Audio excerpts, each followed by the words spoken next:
ఈరోజు మా ప్రయాణం వేములవాడ. ఒకసారి చూడుర్రి ఎంత మంచిగా ఉందో.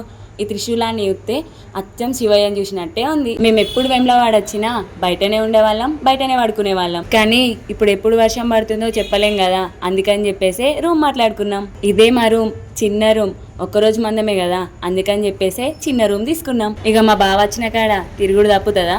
ఇక తిరుగుడు అంటే గాలి గాలి కాదు, మనసుని పట్టదని చెప్పేసి అక్కడిక్కడ కూర్చుంటాడు. ఇంట్లో కంటే బయటనే ప్రశాంతంగా ఉంటుందని చెప్తాడు. అందుకని చెప్పేసి మా నాన్నని మా శ్రీనాథుని తీసుకొని పోయిండు. అక్కడికి పోయినాక ఒక స్ప్రైట్ తీసుకొని ప్రశాంతంగా కూర్చొని వచ్చిర్రు. నాకేమో ఇక్కడ చాలా చలి పెడుతుంది, కానీ ఏం చేద్దాం, ఫ్యాన్ బంద్ చేస్తేనేమో దోమలు కుడుతున్నాయి. మా అభినందన్కి అయితే చలి పెట్టకుండా స్వెటర్ ఉంది, కుల్లా ఉంది. అందుకని చెప్పేసి ఆ దోమల కన్నా ఫ్యాన్ నయమని చెప్పి ఫ్యాన్ అయితే వేసినాం. అసలు మేము వేములవాడ ఎందుకు వచ్చినాం, మా అత్తమ్మ వాళ్ళు ఎందుకు రాలేదు, మా అమ్మ వాళ్ళతో ఎందుకు వచ్చినాం, అది నెక్స్ట్ వీడియోలో చెప్తా. ప్లీజ్ సబ్స్క్రైబ్ చేసుకోండి.